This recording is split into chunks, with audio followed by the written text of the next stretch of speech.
non pas un intervenant, mais deux. Alors c'est un plaisir déjà d'être là parce que, alors pour ma part, moi j'étais là il y a 2 ans, donc à la première, premier salon de l'escalade. J'étais seul. Du coup, dans mon partenaire de crime aujourd'hui, pour revenir, je suis venu accompagner. Et du coup, c'est Camille qui va. Donc Camille Pouget. Je vais te laisser te présenter.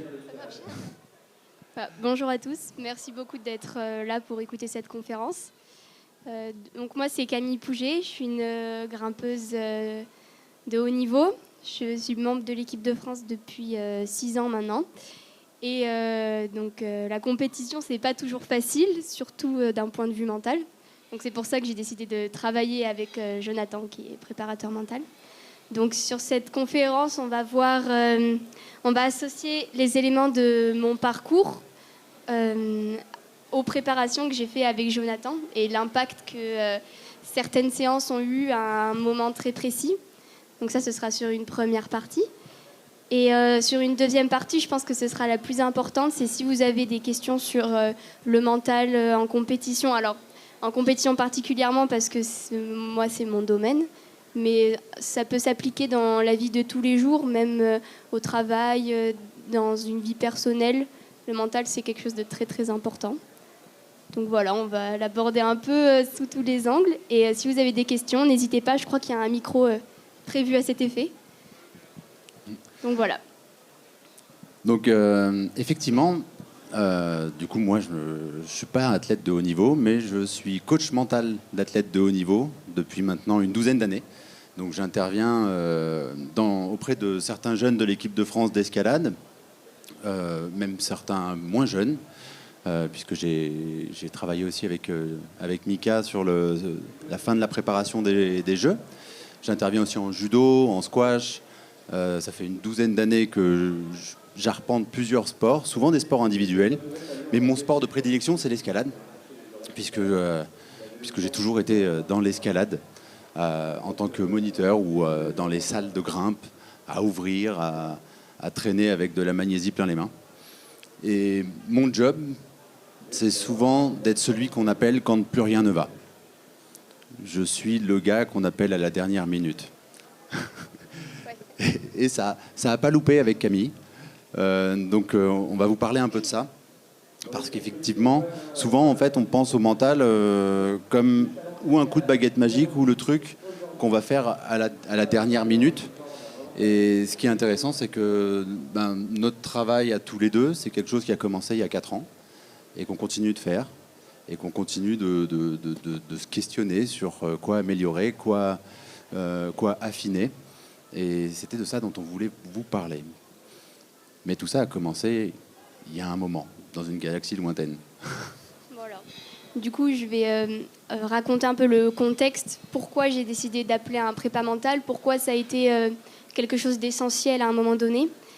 Ça a démarré, alors moi je devais avoir 16 ans, je crois. Le moment où la puberté arrive, et en escalade, c'est une étape très difficile parce que y a le changement d'hormones, il y a la prise de poids, la prise de masse, et tout ça, ça influe vachement sur notre manière de grimper.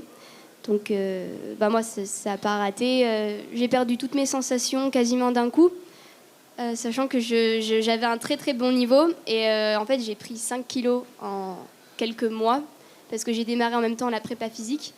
Donc ça, c'est pas une bonne alchimie d'avoir sa puberté pendant la découverte de la prépa physique.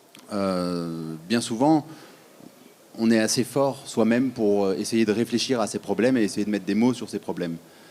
Parfois même, on devient expert de nos propres problèmes. On sait très bien expliquer pourquoi on a peur, pourquoi on a mal, pourquoi on a peur de la chute. Mais des fois, il faut quelqu'un pour demander « Ok, mais si la peur s'en va, qu'est-ce que tu veux d'autre à la place ?» Et ça, c'est une autre question et qu'on a parfois un peu plus de mal à se poser soi-même. Et c'est une question qu'on se pose encore, mais qui, dans mon travail, moi, je cherche à faire en sorte que les athlètes se la posent tout seuls. Puis ça avait plutôt bien marché, en plus, je crois. Oui, du coup, sur cette dernière compétition qui était déterminante, hein, s'il n'y avait pas de podium, il n'y avait pas de championnat du monde. Et au final, je termine 2e. je crois que j'étais arrivée à un moment donné où, avec Jonathan, on s'était dit, bon, est-ce que ce serait pas se tromper d'objectif que de se fixer ce championnat du monde en gros, en grand, et qui prenne toute la place.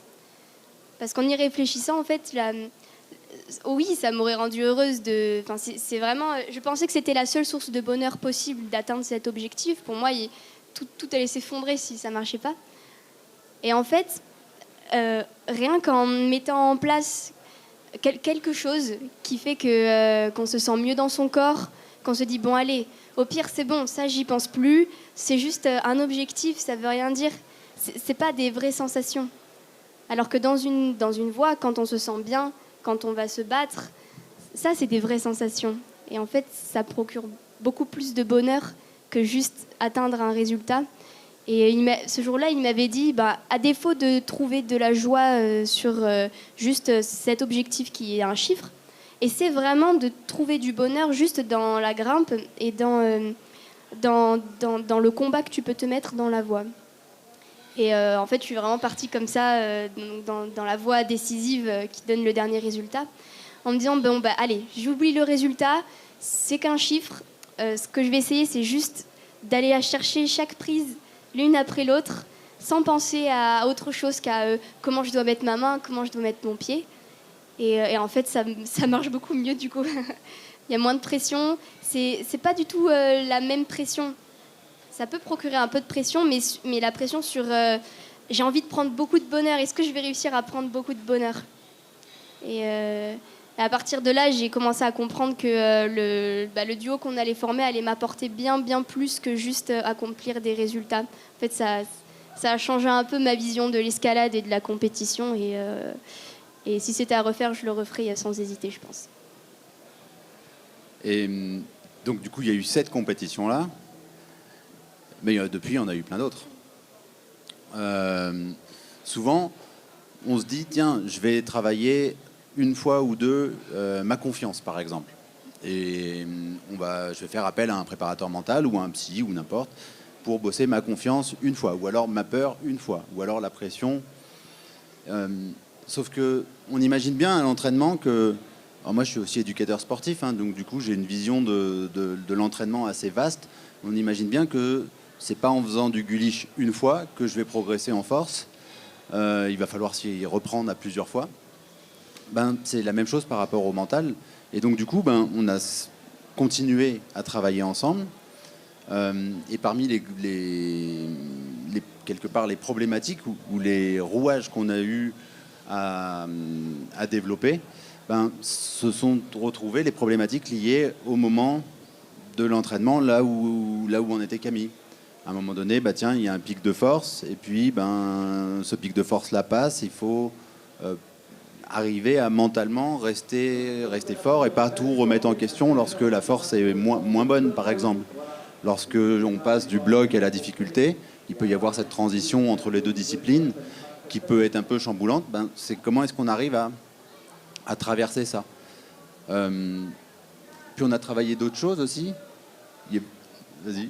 Alors, donc, on va vous dire un peu les problématiques qui reviennent beaucoup chez moi, mais je pense que ça peut parler à certains d'entre vous dans n'importe quel domaine, que ce soit l'escalade ou le travail ou n'importe quoi dans la vie.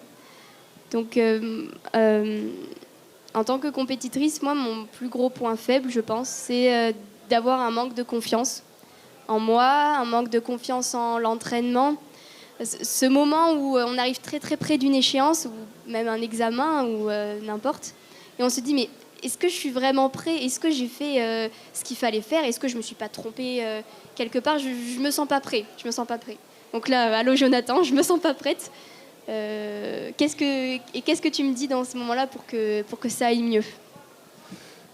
Souvent, à ce moment-là, en fait, ce que certaines personnes voient comme un manque de confiance, ou en tout cas une faille ou quelque chose qui ne va pas, ne pourrait ne pas aller, souvent ça peut être leur plus grande force. La plupart des personnes, par exemple, qui considèrent, moi j'aime beaucoup le manque de confiance, qui considèrent manquer de confiance, ont extrêmement confiance dans leur manque de confiance. Je ne sais pas si vous avez remarqué ça. Il y a des gens qui arrivent et qui me disent, vous savez, monsieur Bellegroux, j'ai un gros manque de confiance en moi. Et ils sont déroutants de confiance en eux à ce moment-là. Du coup, je leur demande, vous avez sacrément confiance dans votre manque de confiance?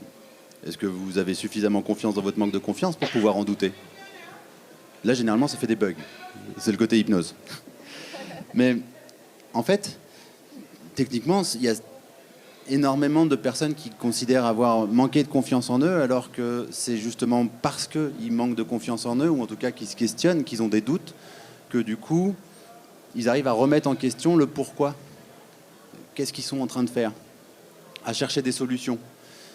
Il y a plein d'athlètes qui considèrent manquer de confiance, alors qu'en fait, ce n'est que l'ingrédient qui vient les amener à se remettre en question. Le problème, c'est pas de se remettre en question, c'est lorsque je me remets en question et que ça chamboule tout à l'intérieur, là, ça pose un problème. Et à ce moment-là, ce que moi je t'avais dit, c'était plutôt, rappelle-toi de pourquoi tu es là. On a beaucoup parlé de bonheur, on a beaucoup parlé de plaisir, et que si des fois, il y avait des doutes sur est-ce que je suis assez prête, ben, souviens de te rappeler que du pourquoi tu grimpes. On a énormément parlé du pourquoi. Tous les athlètes ont un pourquoi, tous les sportifs. Amateurs, hein. C'est-à-dire qu'ici, on est tous, on est tous grimpeurs. On fait tous partie de cette belle et grande famille de grimpeurs, mais on ne grimpe pas tous pour les mêmes raisons. Et à un moment donné, ce qui nous a fait quitter la bipédie sécurisante pour aller faire un truc un peu taré, qui est quand même de grimper pour rien faire d'autre que redescendre juste après et revenir au point initial, c'est complètement aberrant. Ben, à un moment donné, il y a quelque chose qui a répondu à cette question du pourquoi. Et certains sportifs font des choses pour gagner, d'autres pour le plaisir. Et c'est se rappeler de ça dans sa gestuelle, dans la grimpe, qui devient déterminant. Et c'est souvent revenu, ouais. Et c'est assez dur parfois d'accepter cette raison du pourquoi. Il n'y a aucun jugement derrière les raisons de pratiquer l'escalade, vraiment. Et alors que parfois, on peut se sentir un peu jugé. En tout cas, pour ma part, je sais que quand j'allais dans une compétition et que le coach me demandait « Bon, bah, pourquoi t'y vas ?» Que je répondais « Pour me faire plaisir. » Alors que c'était une compétition ultra importante. Il me dit « Bon, d'accord, mais il faut quand même que tu montes sur ce podium, quand même, parce que sinon, ta saison, elle est foutue derrière. » Et ben... ça crée un peu un manque de légitimité, alors que chacun a ses propres raisons, et une fois qu'on les a acceptées, et ben on est beaucoup plus efficace. Il n'y a pas ce conflit de... Je sens que c'est pas vraiment la raison qu'on me dit que c'est, mais je sais pas exactement ce que c'est. Et quand c'est bien déterminé, ça permet d'enlever un gros poids de la tête et de commencer une compétition ou un entraînement sur des bonnes bases et d'être vraiment plus efficace, quoi. Enlever un poids de la tête quand on veut être léger en grimpant, c'est quand même assez utile. Et puis, je ne sais pas si tu te rappelles, il y avait un moment où on a travaillé autre chose, c'était les prises de décision. Vous connaissez ce moment où vous êtes... vous voyez la prochaine prise, vous avez une main qui a envie d'y aller, il y a l'autre qui fait « Reste là, la lâche pas, c'est mort ». Il y a un pied qui tremblote et qui part en twist, et il y a l'autre pied qui fait « Surtout, tu tentes rien ». Il y a une petite voix qui fait « Vas-y ». L'autre qui fait « Non ». Bah, ça arrive même aux meilleurs. Ça arrive pas qu'aux amateurs. Tu te rappelles de ça? Oui, ça c'est bon, tu sais, le deuxième défaut du coup. Et en compétition, il n'y a pas le temps d'hésiter en fait. La moindre seconde d'hésitation, bon pour ma part c'est même plusieurs secondes parfois, mais le moindre décalage d'hésitation, en fait, ça fatigue et ça nous fait tomber. Alors qu'en fait, si on avait tenté le mouvement du premier coup, si on ne s'était pas posé la question, sûr à 70% que ça aurait pu passer. En fait. Et en compétition, un essai, ça peut jouer plusieurs places et c'est ultra important de ne pas perdre ce moment d'hésitation où c'est un peu un mix entre j'y vais pas et pouf, on tombe. Et c'est dommage parce qu'une fois en bas, on se dit « Ah, j'aurais dû y aller », alors qu'on n'a pas osé y aller. Et bon, ça, c'est toujours un problème que j'essaie de gérer. Donc, Jonathan va vous expliquer comment on fait pour gérer un peu ce problème. C'est encore compliqué. C'est pas encore tout à fait terminé. Mais c'est intéressant parce que c'est un problème qu'on peut tous avoir. Là, on parle d'escalade, mais on pourrait parler de n'importe quelle prise de décision, en fait. C'est le rapport au risque, à l'incertitude. Il y a un risque, je prends autant de risques à rester dans ma position, et des fois, c'est par rapport à un changement de boulot, par un changement d'emploi, un déménagement. Enfin, on a tous, à un moment donné, vécu ce moment d'hésitation-là. Et derrière, c'est comment notre cerveau s'est construit pour faire des choix. Alors, je pourrais vous donner des exemples très concrets. Par exemple, je ne sais pas si vous avez remarqué, mais il y a certaines personnes qui ressentent comme un enjeu particulier au moment où ils doivent choisir dans un menu au restaurant. Il y en a, peut-être parmi vous, qui arrivent à regarder le menu, s'imaginer ce que ça pourrait faire de manger tel plat et imaginer la sensation que ça pourrait donner, imaginer visuellement. Il y a une petite voix à l'intérieur qui fait « Non, ça va pas être assez par rapport à ce que j'ai faim, il faut mieux que je prenne autre chose ». Et puis il y a une autre image de la tartiflette qui arrive et puis il y a une autre voix qui fait « Non, pas ça, fais pas ça, c'est pas la bonne idée. Après on va aller grimper, prends plutôt la salade ». Et puis ensuite... Et ça peut prendre plus ou moins longtemps. Et ça peut se terminer par... toi, tu prends quoi finalement? Ouais. Et ça a été plus ou moins long. Je vois dans la salle certains qui font c'est moi ça? Je le connais pas le gars pourtant. Mais il parle de moi. Et ben en fait, c'est ce qu'on appelle une stratégie mentale. Une stratégie mentale de prise de décision. Généralement, notre cerveau, il a tendance à généraliser. Généraliser comment? Ça permet, par exemple, je vois des chaises devant moi, je n'ai pas besoin de réapprendre le mot chaise à chaque fois. Je sais qu'il y a un truc qui a 4 pieds, qui a un dossier, ça s'appelle une chaise. Et mon cerveau généralise, qu'elle soit marron, qu'elle soit noire, qu'elle soit grise. Mon cerveau va dire ça, c'est une chaise.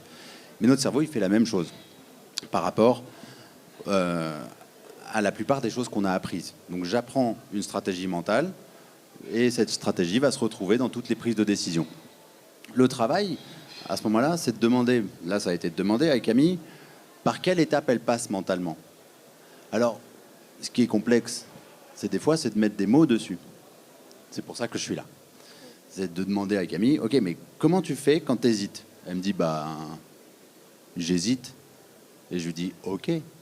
Et après, je tombe. Ok, rentrons dans le détail. À quoi tu penses? Quelle image tu te fais? Qu'est-ce que tu te dis? Et je me souviens d'une session où on avait détaillé toutes les étapes par lesquelles elle passait. Et je crois qu'il y avait 6 ou 7 étapes. C'est-à-dire, il y avait notamment une étape où tu imaginais la chute selon certains murs, notamment quand il y avait un dièdre. Elle imaginait la chute, se faire mal, elle ressentait presque l'appréhension de se faire mal. Du coup, elle se commentait dans sa tête, ok, il ne faut pas faire ça, il faut trouver une autre solution. C'était hyper long. Et ce qui se passe en quelques secondes, ça peut être déterminant pour la perf.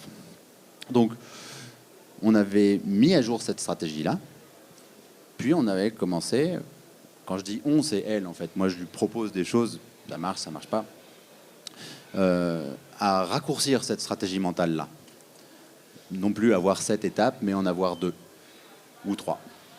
Pour arriver au moment où, effectivement, elle voit la prise, elle se dit « Ok, j'y vais ». Je crois même qu'il y avait un mot. Tu n'avais pas choisi un mot Peut-être pas. Et ensuite, elle déclenchait plus facilement le mouvement. On avait bossé ça surtout sur une saison il y a 2 ans, c'était sur le bloc. Bloc ou diff. C'était bloc. C'était la fin des blocs. Fin des blocs. Donc ça, c'est un travail qu'on refait régulièrement, enfin de temps en temps quand il y en a besoin. Mais c'est un travail qui fait tout de suite la différence. Je crois que la compète d'après, on te voit beaucoup moins hésiter, sauf en dalle. Peut-être, ouais. En tout cas, les travaux qu'on fait avec Jonathan, alors c'est vraiment super, c'est très efficace, mais en fait, il ne faut pas s'arrêter. C'est presque comme un planning d'entraînement physique ou un planning d'entraînement technique. C'est si on s'arrête à une séance, on ne peut pas être fort pendant 6 mois plus tard au niveau du mental. C'est quelque chose à entretenir tout le temps, même à y penser à chaque entraînement en fait, et donc à faire des appels réguliers pour se resituer les bases. Dire ah oui, ça j'avais oublié en fait que j'étais capable de faire ça, et reprendre conscience. Donc il y a aussi plein de petits outils pour réguler, par exemple le stress, parce que c'est quelque chose qui est très très très important en compétition. Donc il y a un outil sur la respiration. Tu peux en parler peut-être ? Vas-y. Alors du coup la respiration, donc c'est quelque chose qui impacte énormément notre stress. Donc il faut savoir que si on veut augmenter notre stress, enfin en tout cas augmenter notre niveau d'activation, il faut prendre des grandes inspirations et souffler très fort.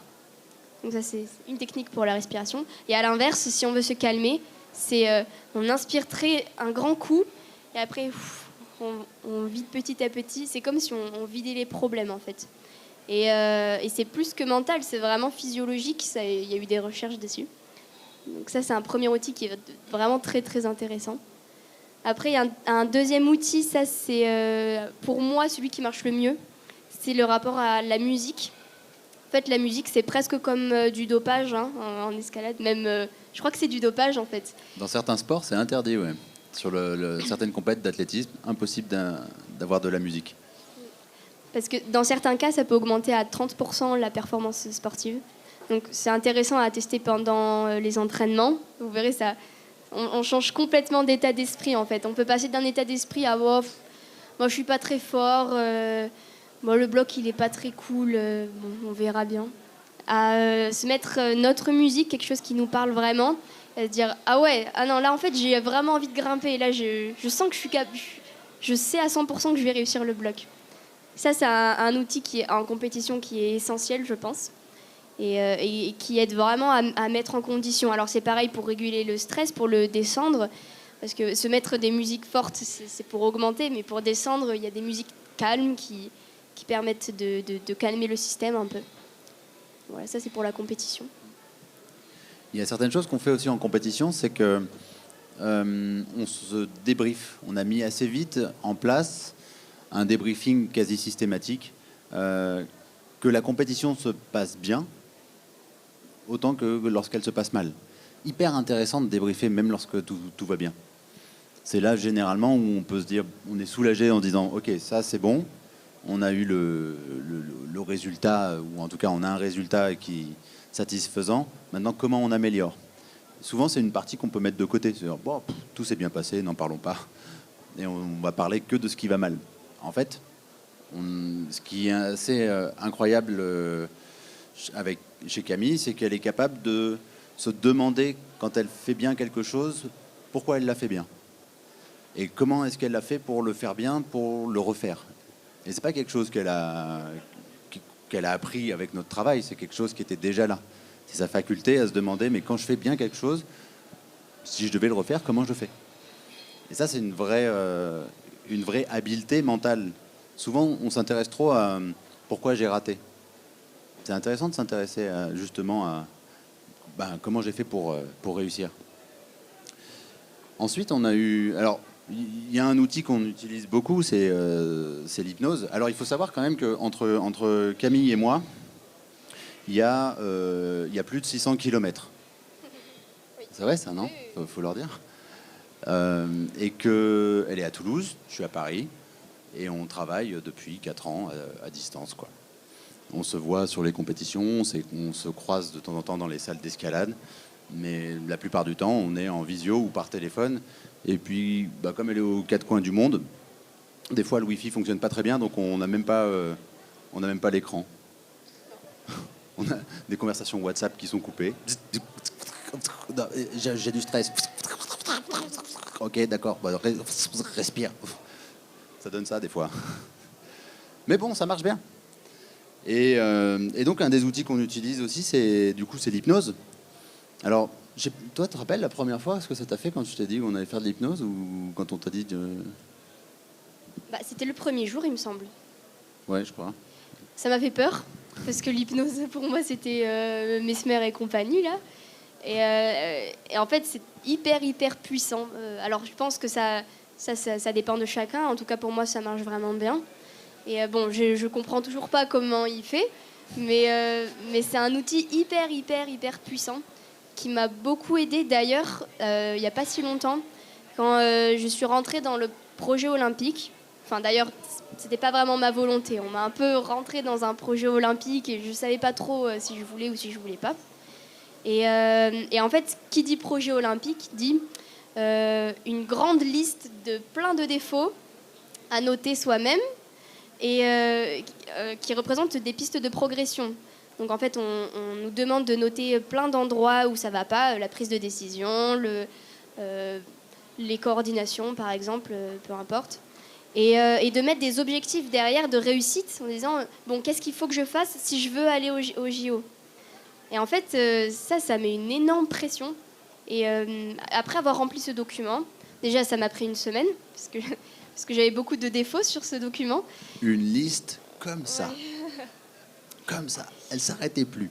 Et en fait, dans la semaine d'après, je me rendais compte de à quel point j'étais loin de cet objectif.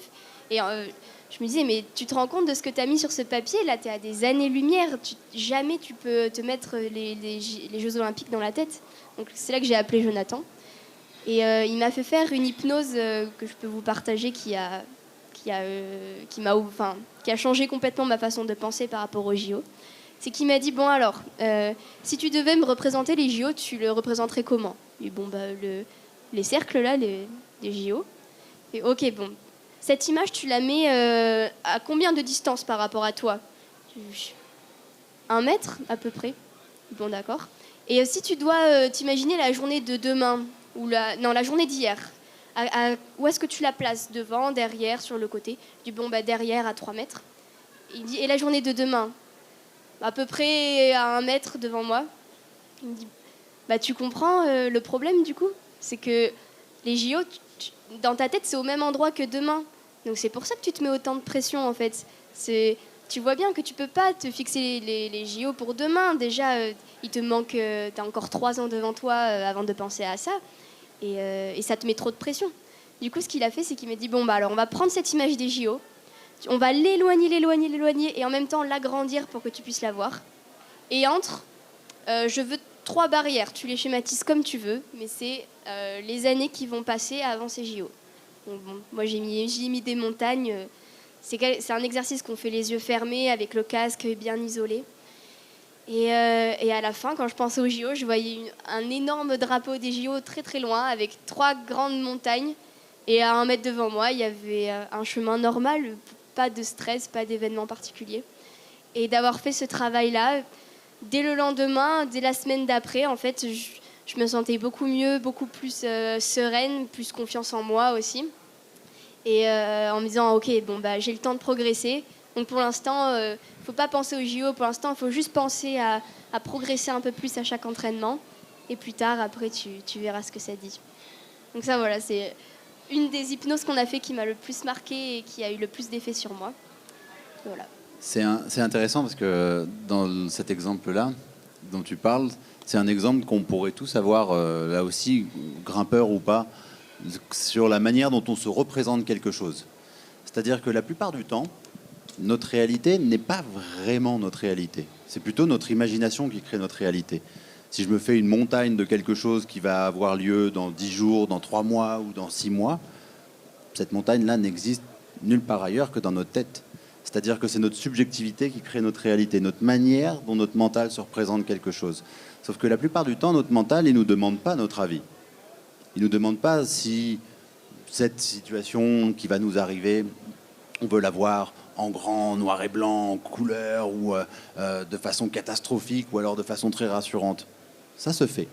Un peu comme une partie de nous qui nous propose des choses, et comme nous, on met rarement le nez, j'allais dire le nez dans la tête, mais c'est très bizarre.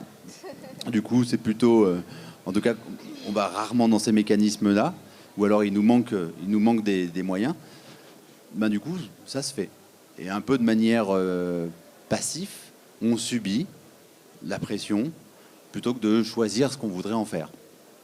Et le job à ce moment-là, c'est uniquement de se demander, de montrer comment est-ce qu'on peut reprendre le contrôle sur notre mental, et on peut tous le faire, pour ensuite choisir, pour que chacun puisse choisir comment est-ce qu'on a envie de penser à telle ou telle chose. On est beaucoup moins dans quelque chose de déterminé, mais beaucoup plus dans quelque chose de maîtrisé, en fait.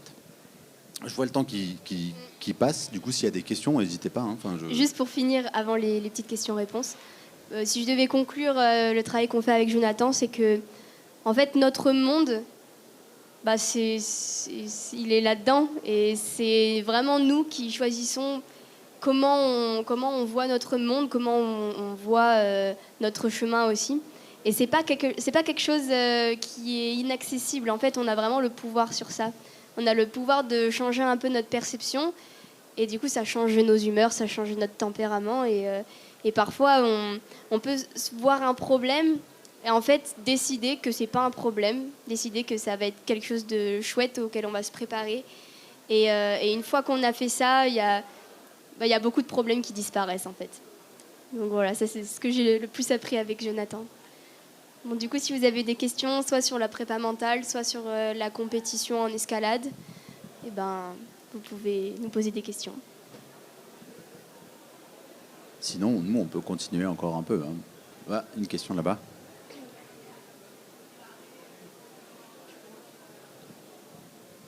Alors moi, je trouve ça vraiment super. Hein. Merci beaucoup. En fait, vous êtes intervenus tous les deux en mode confidence. C'est vraiment cool parce qu'en fait, de mettre un éclairage sur l'accompagnement au changement, parce qu'en fait, c'est ça ce que tu fais. J'étais pas au début de votre talk, quoi, mais et je trouve ça vraiment cool en fait de mettre l'accent sur ça et de faire un zoom en fait sur l'accompagnement au changement, qui est du coaching en fait finalement. Oui, c'est ça. Hein, et parce que ça, tout à l'heure, tu parlais du débriefing, de fait de débriefer, que ce soit positif ou négatif. Bon, moi, je suis coach en entreprise et j'utilise en fait des outils aussi comme ça qui accompagnent le changement des entrepreneurs. Et ce dont vous parliez, c'est vachement intéressant parce qu'en fait, quand tu fais un débriefing, je ne sais pas si vous connaissez cet outil, c'est la fenêtre de Johari, tu dois certainement connaître. Oui. C'est en fait, c'est ce que toi, tu vois de toi et ce que les autres voient de toi. Bon, c'est la zone connue. Il y a ce que toi, tu sais de toi, mais que les autres, en fait, savent pas. Ça, c'est ton jardin secret. Ce que les autres voient de toi, mais que toi, tu sais pas. Et ça, typiquement, lors du débriefing, en fait, et grâce au coach, tu peux voir, en fait, ces petites zones cachées, en fait, ces zones d'ombre. Et le must du must, c'est ce que toi, tu sais pas et que les autres savent pas. Et au moment d'un débriefing, en fait, tu as accès à cette petite graine-là qui peut potentiellement germer et te transformer. Et je trouve ça vraiment cool de pouvoir travailler quand tu fais de la compète avec des accompagnateurs mentaux, parce que ça te permet vraiment de développer cette petite graine que tu as en toi, en fait. Ouais, c'est clair. C'est joliment dit. Du coup, mais c'est pas évident parce que des fois, elle est pas contente. Et du coup, cette petite graine, faut aller la chercher quand même, hein, parce que on est bon des fois. Qu'est-ce qu'on est bon des fois pour s'auto-flageller? Oh là là. Et du coup, voilà, ouais, ça peut prendre un peu de temps, mais ça fait. Mais dans certaines situations, il ne faut pas hésiter à se confier à quelqu'un en qui on a confiance, justement. Et parfois, juste le fait de parler, on découvre des choses d'autres points de vue. Et parfois, ça change complètement la situation. Donc, l'aide de quelqu'un, faut vraiment pas avoir sa petite fierté et se dire non, je suis capable de le régler toute seule. Je n'irai pas voir quelqu'un. Non, ça c'est franchement, c'est juste une perte de temps à mon avis parce que personne va vous juger, personne va se poser la question de ah oui mais pourquoi il fait appel, c'est qu'il est faible. Non, pas du tout. C'est juste un autre moyen, même parfois plus facile, de sortir de ses problèmes. Donc, faut pas hésiter du tout, quoi. En fait, c'est un cadeau que tu te fais à toi-même. Ouais, oui, c'est clair. Est-ce qu'il y a d'autres questions?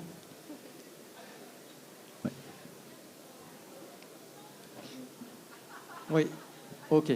Alors moi, j'ai une question sur votre rencontre. Je ne sais pas si vous en avez parlé au début, mais comment est-ce que tu as su que Jonathan était fait pour être ton préparateur mental? Wow. fait pour être ton. Non, mais ta question, elle est exactement vraie parce que je sais aujourd'hui que je veux travailler avec lui et pas avec d'autres personnes. J'ai testé, je suis dans un CREPS, donc il y a des psys, en fait, psy préparateurs mentaux qui sont là. Et j'ai très bien compris que ça m'allait pas. Moi, ce qui m'allait, c'était vraiment Jonathan. Et on l'a un peu dit au début. Mais du coup, c'était dans une période où j'avais perdu tout repère, toute sensation parce que j'ai eu ma puberté et ma prise de poids, de masse musculaire en même temps. Donc l'escalade devenait quelque chose d'hyper compliqué, alors que de base, c'était un peu mon échappatoire. Et là, même quand je voulais m'échapper dans l'escalade, ça marchait pas. Donc j'avais que des problèmes. En plus, j'ai déménagé, j'ai quitté ma famille et tout. Donc bon, ça a été un moment très dur pour moi. Et à ce moment-là, je me suis réfugiée un peu dans la fatalité du résultat un peu. C'est-à-dire que j'avais 5 compétitions pour me qualifier au championnat du monde et toute mon attention se portait sur je veux faire un podium pour entrer au championnat du monde. Et c'était la seule chose qui me motivait. Et du coup, j'ai appelé Jonathan la veille de ma toute dernière compétition sélective parce que pour moi, c'était le dernier moyen. Je ne le connaissais pas encore à l'époque. Et il m'a fait voir l'escalade autrement en fait. Il m'a dit bon... Ok, le résultat, ça t'apporterait beaucoup de bonheur, mais est-ce que tu prendrais pas encore plus de plaisir juste à grimper bien, à te sentir bien dans ton corps et à te battre et accomplir un exploit de grimpe, pas un exploit de résultat. Et en fait, ça m'a vraiment beaucoup parlé, ça m'a touché énormément. Et là, il se trouve que donc, le lendemain à la compétition, je termine 2e en m'imaginant la voie comme ça, en me disant bon ben je vais, mais pas pour faire un résultat, juste pour grimper le mieux possible, prendre le plus de plaisir et essayer juste de me battre. Et donc c'est encore le modèle que je suis aujourd'hui, mais c'est lui qui me l'a mis dans la tête. Je ne pensais pas comme ça avant. Donc c'est grâce à ça que je me suis dit ok bon, lui on va travailler ensemble. Ok, bah, bravo déjà en tout cas pour tes performances et tes futures performances, parce qu'il y en aura, j'en suis certain. Et j'ai une autre question, si je peux encore monopoliser la parole. Pour Jonathan, cette fois, tu as donné quelques exemples d'exercices d'hypnose qui, pour moi, s'apparentent aussi à de l'imagerie mentale. Ouais. Est-ce que ces exercices que tu travailles avec Camille régulièrement, est-ce que parfois tu en inventes de nouveaux ou tu réfléchis à des stratagèmes mentaux spécifiques à Camille? Voilà, comment est-ce que tu fais justement pour trouver les bons exercices à travailler avec elle? Alors, je suis sur l'écriture de mon 2e livre. Du coup, je continue d'en inventer. Et puis en plus, c'est les sportifs comme Camille qui me font en inventer d'autres et me permettent de me dire ah ouais, mais celui-là, finalement, il a bien fonctionné là, il a bien fonctionné là, il a bien fonctionné là, avec Cam. En squash, en judo, en apnée par exemple, je fais tiens, c'est marrant, c'est quoi la corrélation entre ces 3 sports-là et puis en fait, ouais. Donc on en crée, on invente, et puis de toute façon, c'est personnalisé tout ça. C'est-à-dire qu'une méthode pour enlever la peur chez tout le monde, on l'a pas. Par contre, se demander, quand Cam me dit tiens, j'ai peur de tel truc, je lui demande ok, comment ça se passe pour avoir peur? Comment est-ce que la peur chez toi, elle se traduit? Est-ce que c'est la boule dans la gorge? Est-ce que c'est la boule dans l'estomac? Comment est-ce que tu vis ça? Comment est-ce que ton cerveau t'amène ça? Et du coup, à partir de là, en gros, comment tu fonctionnes pour, à partir de là, trouver une solution. Parfois, il me demande même la couleur de ma peur.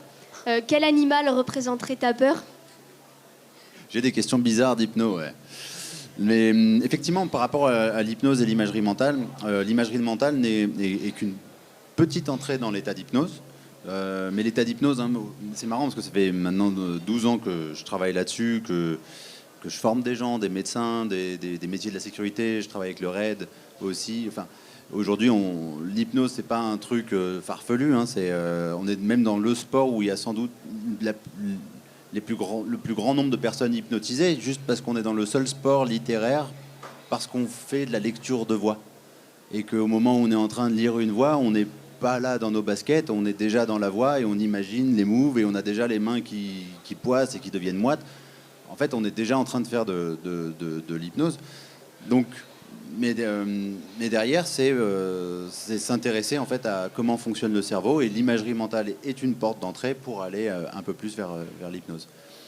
Moi, je voulais juste revenir sur la question d'avant, sur le binôme, en fait. Parce que c'est vrai que c'est intéressant. On a un binôme qui marche bien, je dirais pour le moment. Peut-être qu'un jour, il s'arrêtera, parce qu'un athlète, des fois, il a besoin de trouver des outils ailleurs, de changer d'entraîneur. Il n'y a aucun athlète qui appartient à un entraîneur. Quand un entraîneur dit moi j'ai mon athlète qui fait ceci, à l'intérieur ça me mérite tout de suite les poils, parce que je dis mais c'est pas ton athlète, c'est un athlète. Mais faut trouver la personne qui correspond.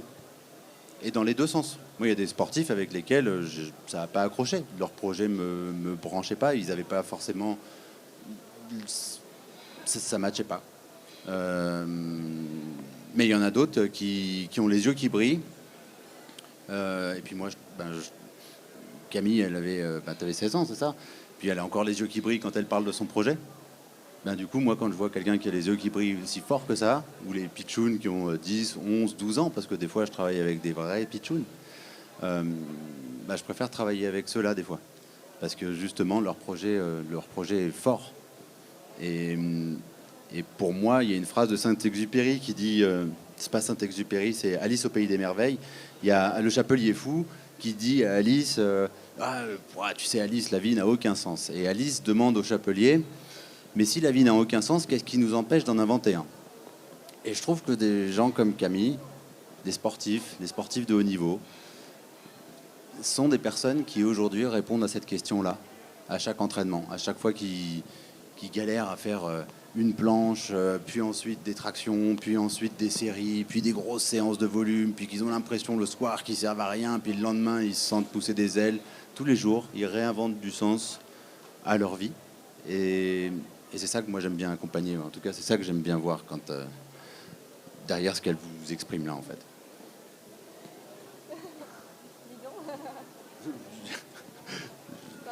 Je me suis laissé parler là. Je crois qu'on est arrivé au bout. Est-ce qu'il y a une dernière question ou... Alors, s'ils veulent te suivre, comment ils font?